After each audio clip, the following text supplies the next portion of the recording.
A baby shower. A baby shower. How much trouble could a baby shower be? Most of you know that my partner is also clergy. Adam serves an Episcopal congregation down in East Haddam.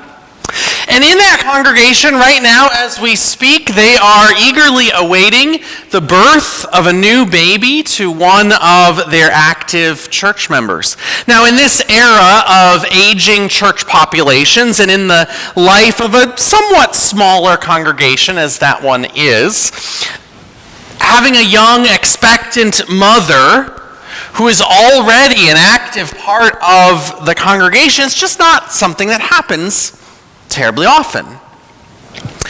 It's an exciting time, therefore, not just for the particular family, but for the whole life of that congregation. Many people around the church are excited about this baby that is on the way, and so many weeks ago, someone in the congregation started talking about putting on a baby shower. Lovely idea, right? The Ladies' Aid Society certainly thought so too.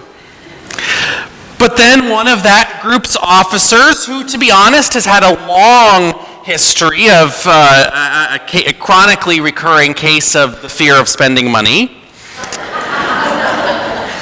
started getting worried.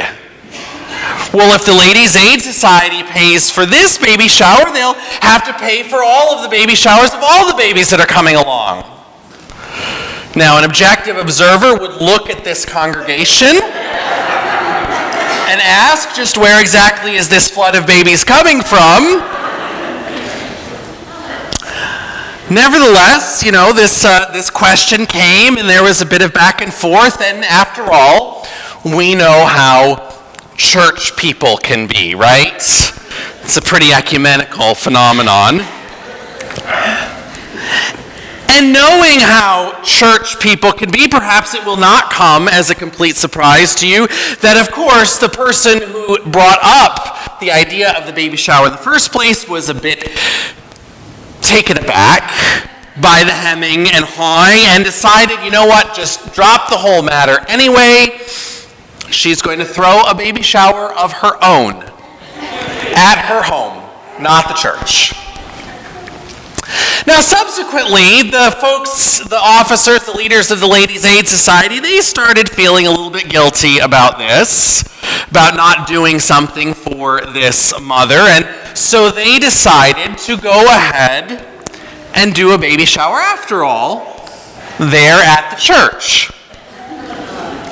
So, therefore, there are now not one but two baby showers being thrown by church folk for this mother on different dates at different locations. Some church members have been invited to one of them. Some church members have been invited to the other. There are some who have been invited to help out with both and are feeling a little bit, sort of caught in the middle. My partner Adam, being the rector, the priest, the pastor of this parish, as you can imagine, has been hearing a lot about all of this for weeks and weeks now, pretty much since getting back from Christmas vacation, from all different sides, from the Ladies' Aid folk who are feeling a bit imposed upon, to other Ladies' Aid folk who are upset that there wasn't more immediate generosity, to the woman heading up the independent shower, to the church member who is now making cakes for both showers. Adam, being a reasonably wise clergy person, has done his best to stay completely out of this. Other than lending a listening ear, a pastoral presence to all who have come to him. Nevertheless, there have been countless emails, pastoral conversations, phone calls, over all of these weeks with all of these different parties to the controversy. With all of the people and stories that he's heard from, and even given his place as the pastor of the congregation and the pastor of this expectant mom, maybe you're going to guess this. Adam has not, in fact, been invited to either shower. Usually guys aren't. Now, if I may let you in on a little bit of secret, he's actually quite okay with that. Like with a baby shower, it would be easy at first glance to ask how much trouble a few simple commandments from Jesus could be. Especially a few simple commandments that for many of us are words that ring such familiar bells. Love your enemies. Do good to those who hate you. Offer the other cheek. Even that one that has been echoed by countless traditions, religious and secular alike, that one so hallowed that we have called it golden. Do unto others as you would have them do to you. How much trouble could this really be? But then, just like the reality of church people being how church people can be, the reality of all of the ways that these supposedly simple words of Jesus actually can be rather troublesome starts to creep in. These words of Jesus that we've heard this morning from the Gospel of Luke, they come as the second major part of this teaching that we refer to as Jesus' Sermon on the Plain. The Gospel of Matthew likewise has Jesus preaching many of the same words to a crowd gathered around, and whether that crowd was gathered on a mount in Matthew's case, or on a plain as Luke sets it, either way, this teaching comes early on in Jesus' ministry. He's been anointed by the voice of God at his baptism by John. He's been driven by the Spirit into the wilderness. He's been tested and tempted. He's reemerged into the region around his hometown, the region called Galilee. Some of you who were here a few weeks ago will remember that in Luke's telling of the story, Jesus shows up at his hometown synagogue just to find himself at the wrong end of an angry mob, not so keen on what he has to say. He travels around the region, healing, teaching. He shows up at a lakeshore and calls some fisherfolk into a life of being his disciples. And then as the crowd of onlookers and followers continues to grow, finally he sits them all down and begins to teach. Beginning, as we remember Pastor Nancy talking about with us last week, beginning by upending our expectations more than a little bit about who the truly blessed ones in our world are. Surrounded by this crowd likely filled with the poor, the hungry, the weeping, and rejected ones that he has just proclaimed blessed, Jesus now turns to his first actual instructions to them. Now, if the people who had started following this healer and teacher were hoping for a typical rabble-rouser or a strongman-style revolter, they may very well have been disappointed by his next words to them. Love your enemies. Do good to those who hate you. Bless those who curse you. Pray for those who abuse you. These are not the words of someone who's going to lead them to the imperial palace with guns loaded or pitchforks at the ready. For someone who was beginning to put their hopes in Jesus' leadership, for some of them anyway, they were probably wondering why he was now telling them to seemingly roll over and take it. Moreover, as in the nearly 2,000 years since Jesus spoke these words, they have been misused. Let us say this. They have been misused to justify all sorts of abusive and oppressive behavior. Countless women and men who have suffered abuse at the hands of their spouses, or other loved ones have been told that they're supposed to, turn the other cheek. People who have been falsely accused of misdeeds have been told they're supposed to do good to those who hate them. Bless those who curse them. But to all those who would so simplistically apply Jesus' words, and to all of us who hear Jesus' words here and find ourselves chafing a bit at commands that seem overly pious at best, unrealistic and unachievable, at least in their fullness for most of us, potentially abusive for some of us at the worst, I would remind us, as a colleague and a mentor of mine is quite fond of saying, that whenever we think we understand what Jesus is saying, that is often the very place that we need to take a closer look, or even to think again. Because after all, I'm not so sure that Jesus is trying to lay unattainable commandments on our back, or to make us even more burdened and weary and heavy laden and oppressed and tired. There are some scholars who will tell you bits and details about each of these little sayings. They'll talk about turning the other cheek and whether that actually meant something different in that context, that caused your attacker to then do something that brought shame on themselves. And those are important words to hear about each of these individual commandments, and we can start to pick them apart in that way.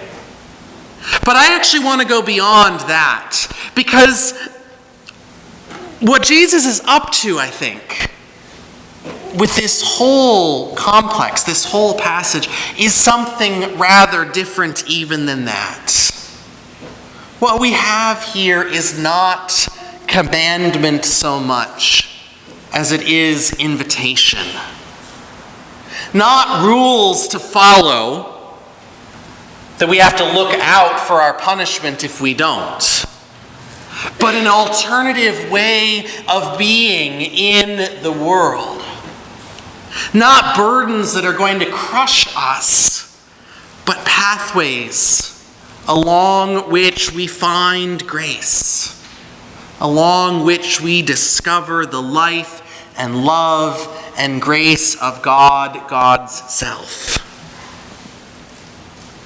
Be merciful, just as your Father is merciful, Jesus says as he's sort of reaching the climax of this section. Be merciful just as your Father is merciful. God invites us, you see, my friends, to share in God's own life.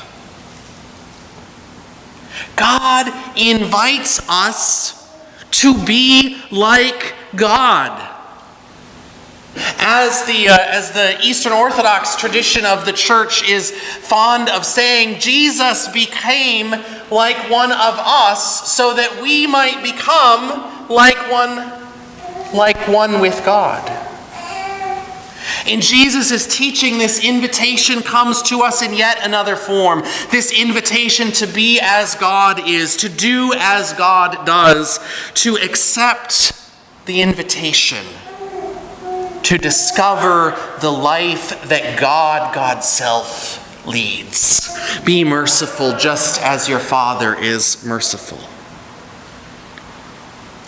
The particular ways that this invitation comes, they do seem a bit countercultural to the way that the world works. Or even the way we humans, even we good Christians, think it should work. After all, if we just, love our enemies, when are they going to learn their lesson? But God's agenda is ultimately to change the world, to transform the world, to restore the world into the fullness of all that God intends for it. And God invites us to join in on that agenda. Jesus is inviting us to seek after maturity and completion and the greater ends of what could be. Because that is what God's doing in the world. That's what God is up to. God is inviting us as partners to live into and help make manifest now the great and wondrous things that God has in store for us and all of creation in our ultimate reality. When we reach these places where Jesus is offering teaching and instruction and even so-called commandment, I would suggest that we shouldn't see this first and foremost as the rule list that we've got to follow in order to avoid divine punishment. Rather, God invites us into a way of life because of the great love. In great love, God wants us to experience the life of the divine and to live as God's restored, redeemed, holy, beloved people now. God knows that living into the ways of the kingdom will be a gift for us. It will be the path through which we discover grace. And it will be a gift through us to all the world. That's what God invites us to be a part of, and hopefully that is an invitation that we will be quite pleased to receive. In just over a week and a half, the season of Lent is going to be upon us. This period of 40 days plus 6 Sundays leading up to Easter can draw us, if we accept the invitation, into a soul-forming journey of cleansing and confession, of deeper discipleship and more passionate prayer, of simplifying and centering, of rerouting our minds, our souls, our lives in the ultimate story of what God in Christ is up to in us and in the world. But in the same way that Jesus' words we heard today aren't simply good pointers for being a better person, or even burdensome rules that we struggle to uphold, that we have to struggle to uphold. Rather, this journey is God's invitation to share in the very life of God. So in this season that's soon upon us, the journey isn't one of self-improvement. It's not New Year's resolutions part 2. It's not taking pride in our piety. Rather, as we worship together over these weeks ahead, we'll be listening and looking for God on the move. God moving into the wilderness. God moving past all obstacles. God moving across all barriers. God moving down the highways and byways. God moving through death and into new life. And so as we prepare to enter into this time, I want to challenge all of us to be intentional about how we're going to look for and accept the invitations of God. How we're going to place ourselves right where we need to be in order to meet the God who is on the move in us and through us and in all the world.